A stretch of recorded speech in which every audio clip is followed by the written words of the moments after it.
आज हम आपको एक बेहद अनमोल और रहस्यमयी जानकारी देने जा रहे हैं। 26 फरवरी को पड़ने वाली महाशिवरात्रि के पावन अवसर पर यदि आप एक छोटा सा विशेष उपाय कर लेते हैं तो आपके जीवन से गरीबी धीरे धीरे हमेशा के लिए समाप्त हो सकती है। आज हम आपको प्रकृति द्वारा दिए गए कुछ ऐसे चमत्कारी पौधों के बारे में बताने वाले हैं जिनका केवल स्पर्श मात्र भी धन से जुड़ी कई परेशानियों को दूर करने में सहायक माना जाता है।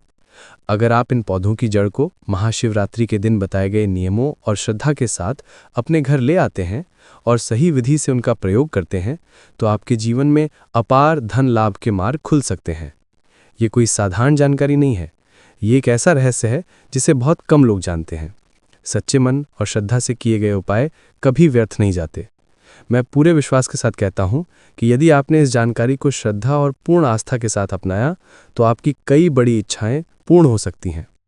एक छोटा सा विनम्र अनुरोध है, इस जानकारी को अंत तक ध्यान से समझिए, क्योंकि आधा ज्ञान कभी पूरा फल नहीं देता। जब तक बताए गए उपाय पूरे मन से नहीं किए जाते तब तक उनका पूर्ण प्रभाव दिखाई नहीं देता। आपकी जानकारी के लिए बता दें कि इस वर्ष की महाशिवरात्रि जो 26 फरवरी को पड़ रही है अत्यंत दुर्लभ और शक्तिशाली मानी जा रही है। इसका महत्व इसलिए भी बढ़ जाता है क्योंकि ये एक विशेष शुभ संयोग के साथ आ रही है जो बहुत वर्षों बाद बनता है। यह अवसर बार बार नहीं आता और यदि इस पावन दिन पर आप कुछ विशेष जड़ी बूटियों का सही विधि से उपयोग करते हैं तो भगवान शिव की कृपा से जीवन में धन, सुख, समृद्धि और सकारात्मक परिवर्तन आ सकते हैं। आज हम जिस दिव्य और चमत्कारी जड़ी बूटी की बात कर रहे हैं उसे कई स्थानों पर अमृत बूटी कहा जाता है। ये संजीवनी के समान प्रभाव रखने वाली मानी जाती है, इसलिए इसे हल्के में लेने की भूल बिल्कुल नहीं करनी चाहिए। हम आपको इस विशेष पौधे के गुणों और आयुर्वेदिक महत्व के बारे में विस्तार से बताएंगे।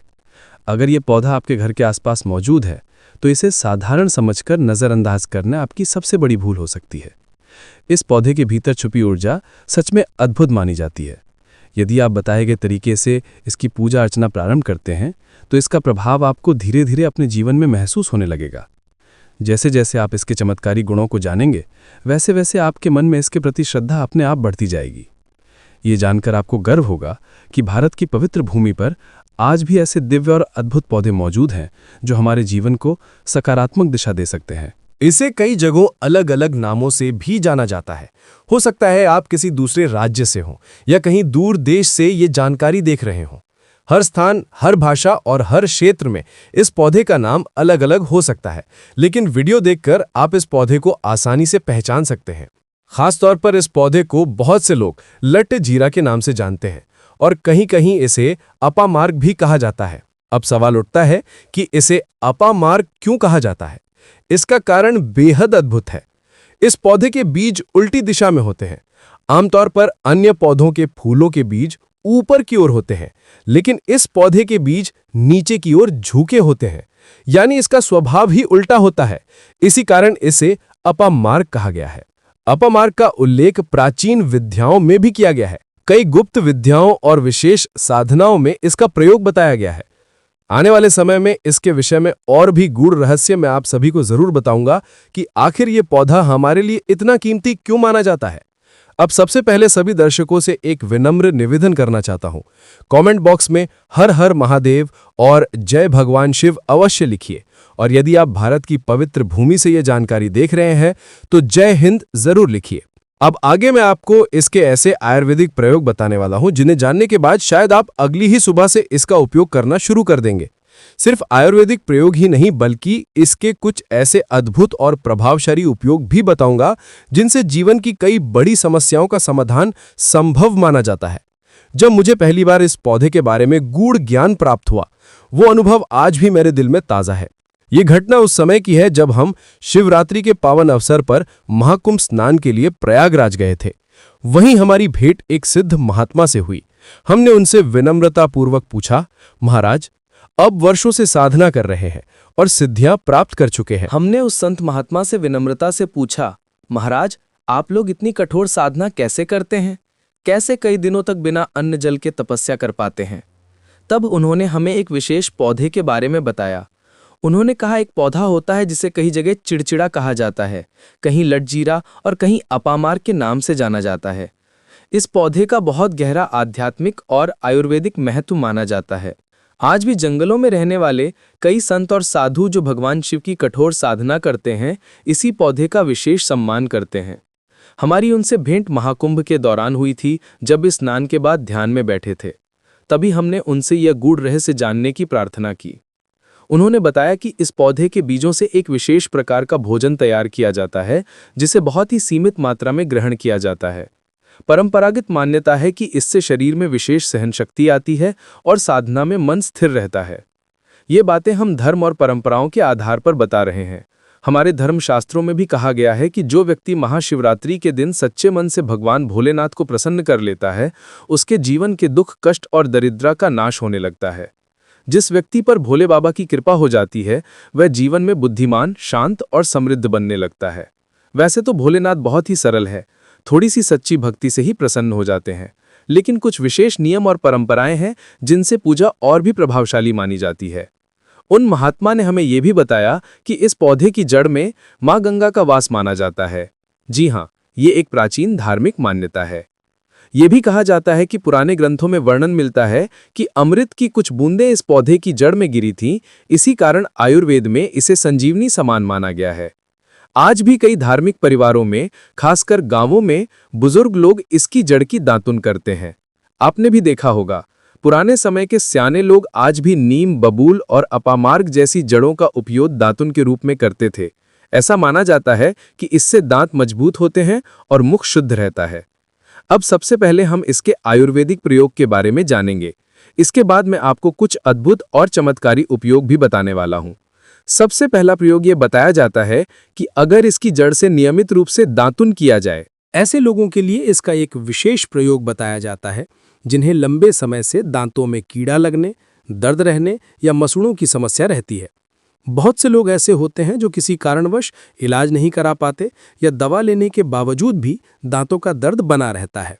ऐसी स्थिति में परंपरा से ये माना गया है कि इस पौधे की जड़ से बनी दातुन करने से दांतों की सफाई बेहतर होती है और मुंह के बैक्टीरिया कम करने में ये सहायक मानी जाती है। ग्रामीण क्षेत्रों में लोग बताते हैं कि अगर नियमित रूप से कुछ दिनों तक इसकी दातुन की जाए तो दांतों की स्थिति में फर्क नजर आने लगता है। जिन लोगों को दांतों के पीलेपन की समस्या रहती है और जो इस कारण से बार बार शर्मिंदगी महसूस करते हैं, उनके लिए भी ये एक पारंपरिक घरेलू उपाय माना जाता रहा है। ऐसा कहा जाता है कि नियमित दातुन करने से दांतों में प्राकृतिक चमक आने लगती है और सफेदी बढ़ती है। ये सब बातें लोक परंपराओं और लोगों के अनुभवों पर आधारित हैं। हम किसी प्रकार का चिकित्सकीय दावा नहीं कर रहे हैं। अब इसका एक और पारंपरिक प्रयोग आपको बताता हूँ। ग्रंथों और आयुर्वेदिक मान्यताओं में ये भी उल्लेख मिलता है कि इस पौधे की जड़ का उपयोग कुछ बाहरी समस्याओं में सहायक माना गया है। कुछ स्थानों पर लोग इसकी जड़ को पीसकर दही या शहद के साथ बहुत सीमित मात्रा में लेते थे। ये एक पुराना घरेलू तरीका रहा है। ऐसा कहा जाता है कि इससे शरीर को भीतर से ताकत मिलती है। हम यहाँ ये स्पष्ट कर दें, ये सब परंपरागत जानकारी है, न कि आधुनिक मेडिकल सलाह।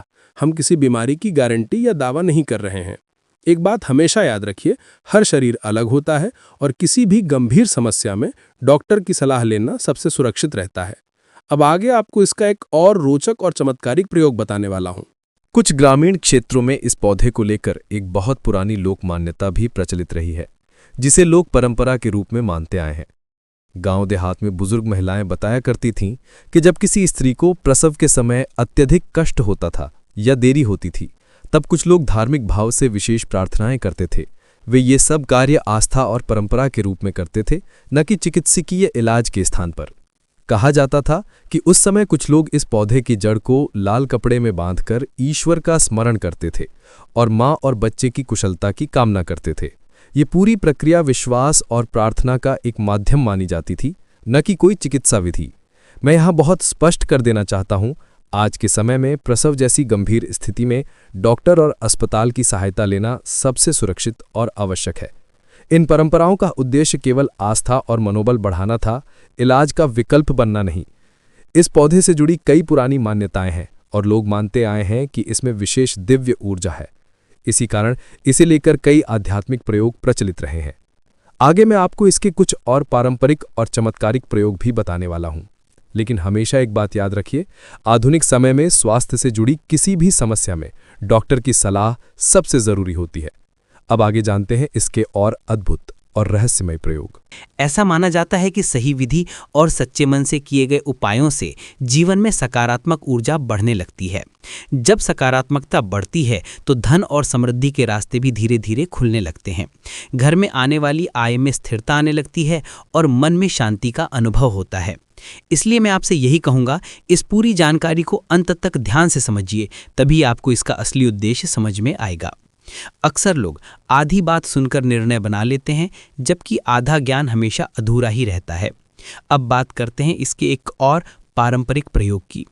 कुछ स्थानों पर लोग इसकी सूखी जड़ को जलाकर उसकी बहुत हल्की भस्म बनाते हैं और परंपरा के अनुसार शरीर के उस हिस्से पर लगाते हैं जहां असुविधा या दर्द महसूस होता है।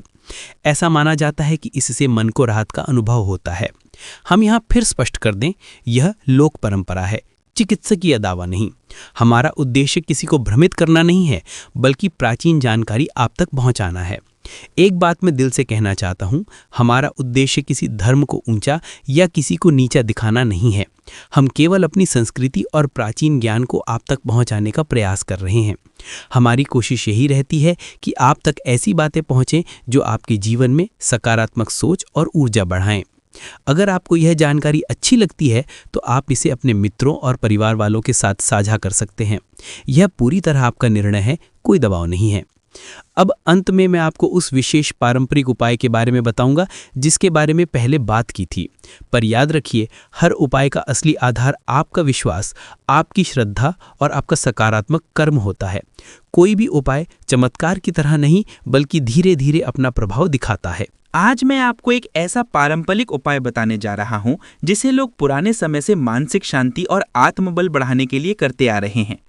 परंपराओं में बताया जाता है कि कुछ विशेष जड़ी बूटियों को सही विधि से प्रयोग करने से मन को स्थिरता मिलती है और तनाव कम महसूस होता है। कुछ लोग उस जड़ी बूटी की हल्की भस्म बनाकर माथे पर बहुत हल्का सा तिलक की तरह लगाते थे। ऐसा माना जाता था कि इससे मन शांत होता है और ध्यान लगाने में सहायता मिलती है। हम यहाँ ये स्पष्ट कर देते हैं, ये पारंपरिक अनुभव है, कोई चिकित्सकीय दावा नहीं है। अब बात करते हैं व्यापार से जुड़े एक पुराने धार्मिक विश्वास की। कई व्यापारी वर्ग के लोग विशेष शुभ तिथियों पर अपने कार्यस्थल में कुछ पवित्र वस्तुएं रखते हैं और भगवान का स्मरण करते हैं। ऐसा माना जाता है कि इससे मनोबल बढ़ता है और व्यक्ति अपने काम को और अच्छे ढंग से करने की प्रेरणा पाता है। कुछ स्थानों पर लोग एक विशेष जड़ को लाल कपड़े में बांधकर अपने व्यापार स्थल पर रखते हैं। इसे एक आस्था का प्रतीक माना जाता है। इसी तरह एक पुरानी मान्यता नौकरी से जुड़े लोगों के लिए भी प्रचलित रही है। लोग मानते रहे हैं कि यदि कोई व्यक्ति श्रद्धा और अनुशासन के साथ ईश्वर की उपासना करता है तो उसे जीवन में अच्छे अवसर मिलने लगते हैं। ये सब परंपरा और विश्वास का विषय है। हम किसी प्रकार के भूत प्रेत या डर फैलाने वाले दावे नहीं कर रहे हैं। हम केवल प्राचीन मान्यताओं और सांस्कृतिक विश्वासों की बात कर रहे हैं। अब अंत में मैं आपको एक अत्यंत गुप्त माने जाने वाले पारंपरिक उपाय के बारे में बताने वाला हूँ। इसके फल लेने होते हैं और कितने फल लेने हैं, ये जानकारी आप अपने अनुभव के अनुसार साझा कर सकते हैं।